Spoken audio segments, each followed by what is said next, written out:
মাটি আমার নবীর রওজায়।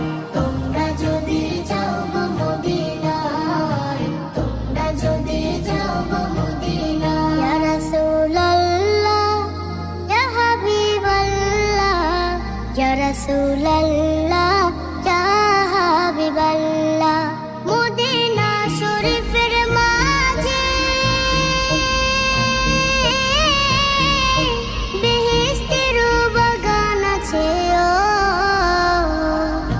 সেই বাগানে শুয়ে আছেন, সেই বাগানে শুয়ে আছেন